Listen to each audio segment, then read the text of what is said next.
वाहिगुरू जी का खालसा वाहिगुरू जी फतेह। सत श्री अकाल, नमस्कार, आदाब, सलाम। मैं भाई जगतार सिंह पुरी, मारा हरियाणा का ज़िला यमुनानगर। यमुनानगर का पुराना नाम अब्दुल्लापुर। अब्दुल्लापुर की खड़ी बोली मारी बोली प्यारी प्यारी बोली। भैया हमने एक लड़ी शुरू कर रखी थी, संक्षेप जीवन वृत्तांत और दुखांत बादशाह बाबा बंदा सिंह जी बहादुर शहीद।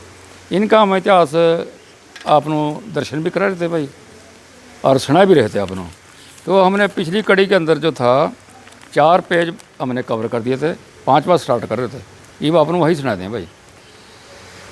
तो नंदेड़ में श्री गुरु गोबिंद सिंह जी से भेंट 3 सितंबर सन 1708 को नंदेड़ में श्री गुरु गोबिंद सिंह जी से माधवदास की भेंट हुई।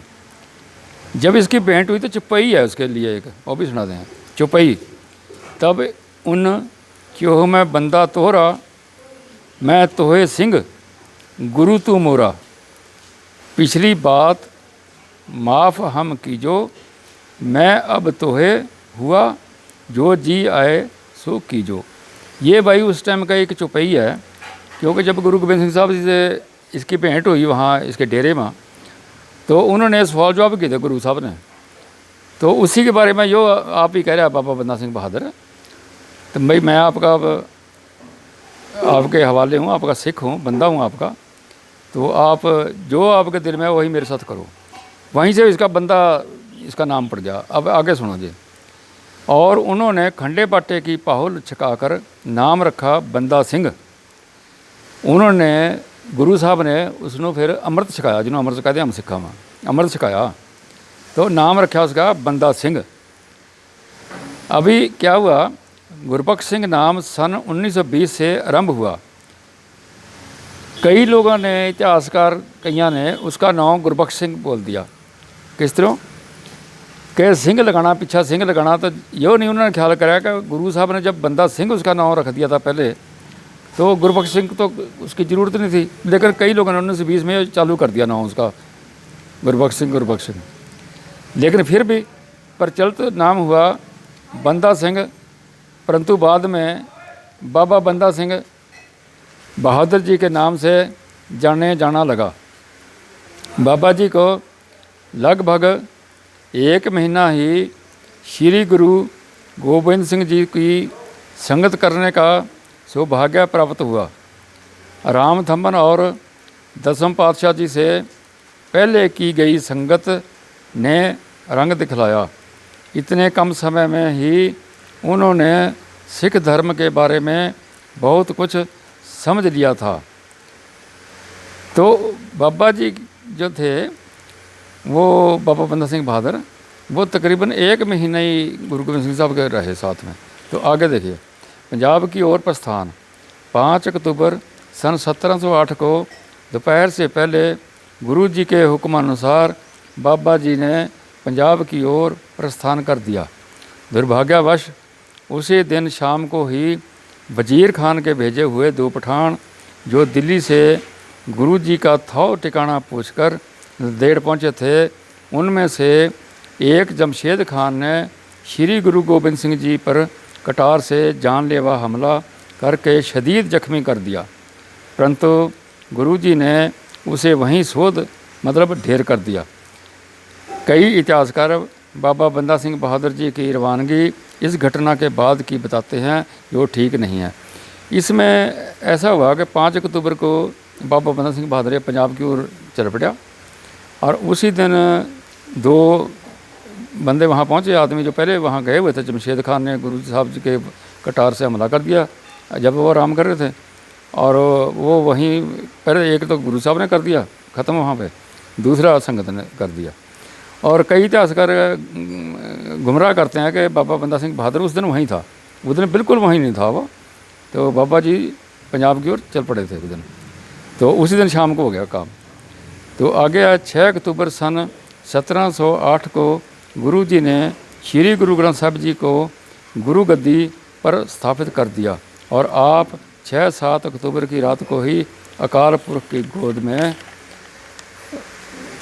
जा विराजे। तो वो गुरु गोबिंद सिंह साहब जी जो हैं वो 6 और 7 अक्टूबर की जो रात थी उसी में वो चढ़ाई कर गए, और गुरुगद्दी जो थी वो 6 तारीख को गुरु ग्रंथ साहब जी को सुपुर्द कर दी। तो इसलिए तो इतिहास में बहुत कुछ कई कई जगह पे ऐसा आ जाता है कि जो हम देखते हैं कि ये गलत हो गया, लेकिन यहाँ से फिर उसी दिन जो गुरु गोबिंद सिंह साहब जी जो थे वो चढ़ाई कर गए और अकाल पुरख जी के चरण में जाबरा से, और उसी दिन जो है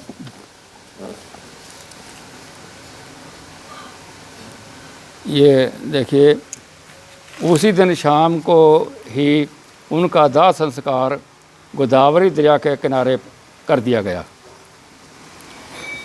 तो उसी दिन जो था वो गुरु गोबिंद सिंह साहब जी का जो दाह संस्कार था गोदावरी के दरिया के किनारे पर कर दिया। बाबा बंदा सिंह बहादुर जी की श्री गुरु गोबिंद सिंह जी से दोबारा भेंट हो ही नहीं सकी। देखिए ये एक बहुत महत्वपूर्ण बात है, पकड़ने वाली बात है कि गुरु गोबिंद सिंह साहब जी से तो वो दोबारा मिली नहीं, बस वहाँ जब पंजाब की आगे पंजाब की तरफ वो आ गए तो उसके बाद वो जा ही नहीं सके वहाँ, और ना गुरु गोबिंद सिंह साहब से वो मिले। तो भविष्य के लिए रणनीति ये देखिए, बाबा बंदा सिंह बहादुर को जिस काम के लिए भेजा गया था पंजाब में, तो उसकी रणनीति उन्होंने कैसे बनाई, क्या किया, ये भी बहुत महत्वपूर्ण बात है। फिर क्या हुआ, तो भविष्य के लिए रणनीति 1500-1600 मील की दूरी तय करके बाबा जी बांगर देश परगना खरखौदा, आजकल हरियाणा में है खरखौदा, पहुँचे और सरहिंद, आजकल सरहिंद पर चढ़ाई करने से पहले उसके आसपास के किले अपने कब्जे में लेने की रणनीति बनाई ताकि सरहिंद शासक को कहीं से भी सहायता ना मिल सके। इसी रणनीति को मुख्य रखते हुए बाबा जी ने जनवरी सन 1709 में अपनी मुहिम की आरंभता सोनीपत फतह करके की और समाणा, गुड़ाम, थानेसर को फतह कर लिया। ये सबसे पहले उन्होंने जो वहाँ था सरहिंद पर चढ़ाई उन्होंने करनी थी, उनका टारगेट था सरहिंद, लेकिन उससे पहले उन्होंने छोटे छोटे जो थे किले जैसे सोनीपत फतह कर लिया, और 1709 में आरंभता कर दी इन्होंने, जनवरी 1709 में। और स्वतंत्रता के लिए इलाके में पल्लू फेर कर ढंढोरा। देखिए ये स्वतंत्रता का पहला बिगल जो बजाया बाबा बंदा सिंह बहादुर जी ने, वो जनवरी सन 1709 में बिगल बजा दिया इन्होंने। स्वतंत्रता के लिए इलाके में पल्लू फेर कर ढंढोरा। बाबा बंदा सिंह बहादुर जी ने लोगों को अपील की कि हमारे साथ आओ, हम आपको आपका देश वापस लेकर देंगे। बाबा जी ने थानेसर के पास स्वतंत्रता का थंब गाड़ दिया। यह बाबा जी का एक बहुत ही क्रांतिकारी कदम और हिंदुस्तान की स्वतंत्रता के लिए पहली जंग की आरंभता जनवरी सन 1709 थी। देखिए कितनी कमाल की बात है ये कि उन्होंने जनवरी 1709 में एक उन्होंने थंब गाड़ा, वहाँ पे लकड़ का थंब गाड़ा उन्होंने, और वो एक निशानी के तौर पर गाड़ दिया कि हम जो है स्वतंत्र हैं और ये इलाका हमारा है। स्वतंत्रता का थंब गाड़ दिया उन्होंने उसमें। आगे नोट है, यह नोट गुलाम मोहिउद्दीन फतुआनामा ए समदी फ़ारसी स्रोत पेज नंबर 99 पर इस प्रकार दर्ज है। ये जो ऊपर बताया गया है 1709 वाली घटना जो है थंब वाली, जो एक गुलाम मोहिउद्दीन फतुआनामा ए समदी फ़ारसी स्रोत में पेज नंबर 99 पर लिखता है। क्या लिखता है देखिए, वह बहुत अहंकारी हो रहा है। कौन? बाबा बंदा सिंह बहादुर। बल्कि उसने अपनी बहादुरी के गुमान में कस्बा थानेसर के उस पार के मैदान में जो हिंदुस्तान की राजधानी का दरवाज़ा है, मतलब भाव क्या है, पानीपत में भारी लकड़ का एक खंभा जिसकी ऊंचाई मस्जिद के अंदर बने मुनारे जितनी है गाड़ रहा है। देखिए पूरी पैमाइश दे दी यहाँ पे इसने कि लकड़ का खंभा कितना ऊंचा है, जितना मस्जिद के अंदर मुनारे होते हैं इतना ऊंचा है वो। अच्छा, और क्या कहते हैं उसको, जिसको हिंदुस्तान के जंगजुओं की तकनीकी भाषा में, शब्दावली में खंडा झंडा कहते हैं।